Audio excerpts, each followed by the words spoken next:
So thank you so much for your testimony. I wanted to say that my family also shares, a similar story. I know that I'm dating myself, but after the bridge was built, my family, was in NYCHA and lived there until they were able to purchase a home. So the story that you tell is many of our stories, and housing absolutely is personal. So it kind of leads me to my question on the federal Section 8 housing assistance payments.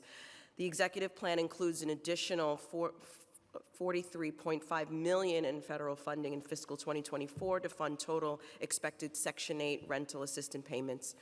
Following the years of trying to levy fines against landlord of a Washington Heights building and making emergency fixes, the city issued an arrest warrant against Daniel Obasham after allegedly failing to perform hundreds of court-ordered repairs on some Manhattan property he owns.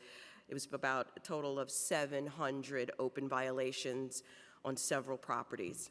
In my district, Park Hill, the neighborhood in which my parents bought a home, across the street is a HUD development, and it has over 200 violations, some dating back to 2008, preceding my being a council member. And when I tell you the conditions are so horrible, there are tenants that could actually see below and above. The holes are so gaping, mold, open garage pits, vermin, apartments where tenants, again, we could see into the other neighbors' apartments. And I think what I need to understand today is why is HPD not withholding their portion of rental payments for the Park Hill apartments? And by the way, I have hundreds of families that are listening to this testimony today, in which it's important that they understand that I'm advocating for them. But with hundreds of open violations, these people are living in horrible conditions, but we keep paying. We keep, subsidizing these bad actors.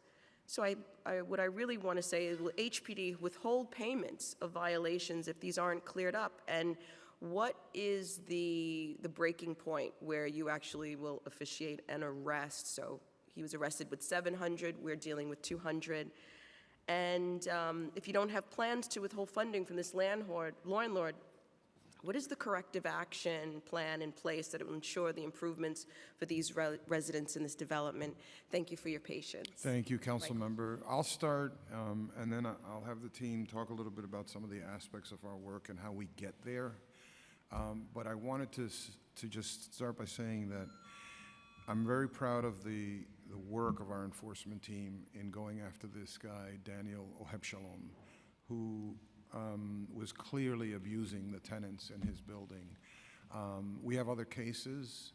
The district attorney and the Department of Investigation about a week and a half ago announced a new indictment. So the guy is in jail, being indicted. He's got lots of properties around the city. He is emblematic of some of the bad players in the marketplace that we constantly go after.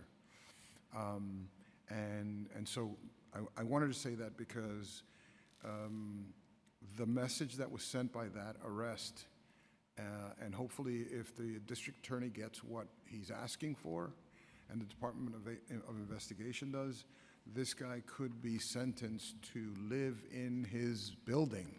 Well, amen to that. Yeah, and so if that happens, we don't, we want to make sure that he gets there before the repair starts, so he could experience a little bit of what it is to live in his property.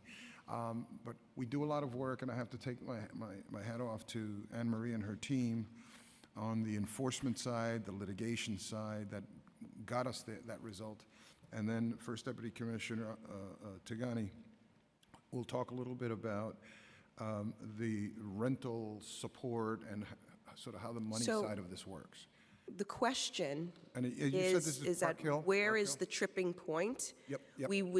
I applaud you for arresting and giving this gentleman what he deserves, but we don't want to wait until everyone is looking at an example of someone who's a bad actor. 100%. We want action because, to be honest with you, while we're waiting for new housing while we're waiting for, folks who are in housing to become homeowners. We are dealing with, in this country, in this state, in this city, in my district, people who are living in conditions that I can't even describe nor imagine. So I have to use my time, my position, to really explain and illuminate to all of you the importance of not waiting for someone to take an example, but to take action and to hold these landlords accountable. And the action needs to happen now. Councilmember, before I pass it over to Deputy Commissioner Santiago, let me say, for every one of these that make the news, there are hundreds and hundreds of cases where we've avoided all of that, and we've got, because our primary mission is to ensure the safety and the health and wellness of tenants around the city, and we're able to force landlords in many, many, many cases, which is what But how long do the people at Deputy Park Hill Commissioner have to can wait address. since 2008? How long do they have to wait in squalor for you get to them? Thank you, talk a little bit about Councilmember. process. And I will tell you a little bit about what we're doing in the big picture, but we're certainly happy to meet with you and talk in more detail. So Park Hill is 6 buildings, correct? I actually have the building numbers. Yes. It's 120, So 140, I'm- 160, 260. Yes. It's not Vanderbilt, it's Park Hill Avenue. So 3 of those buildings were selected for our alternative enforcement program in January. So they are getting specialized enhanced enforcement. Again, this hearing is a little too short for me to go into the details That's of what okay, that I wish means, you would tell but them we're that very because happy- we're on the phone with them on a weekly basis. We're very happy to meet with you and give you all of the information. The building should have been posted with flyers indicating which ones are in the alternative enforcement program. We would be happy to do another tenant meeting with the tenants.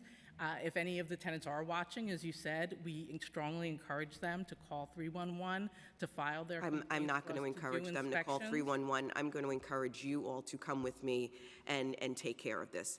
We're They already- have we're been already down this committed- road we're- before. They've Councilmember, heard it. Yeah, we're committed to And so doing I am that. going to encourage you We to take action that does not involve a flyer. It involves action. We are at that complex once a week, every week, spending a whole day there. Our alternative enforcement team is there for 3 of the buildings. We have reached out to the property owner, we've reached out to HUD, and we are working closely with them to see what other enforcement tools we can bring to bear on that complex in particular. So again, we're very happy to meet with you and I bring look you. forward to hearing from you. Thank you so much. Just You're welcome. one last thing for those people who have rental assistance or federal voucher programs. There's actually a very clear line. There's a housing quality standard. If they fail that standard, it goes into an abatement program where the funding is held back. So we can go through those units. We'll work. I'm sure we're already in contact. Usually for our AP building, we are, and we can talk to you offline about. I'll be sure to tell the tenant on the 3rd floor to yell up to the tenant on the 4th floor what happened.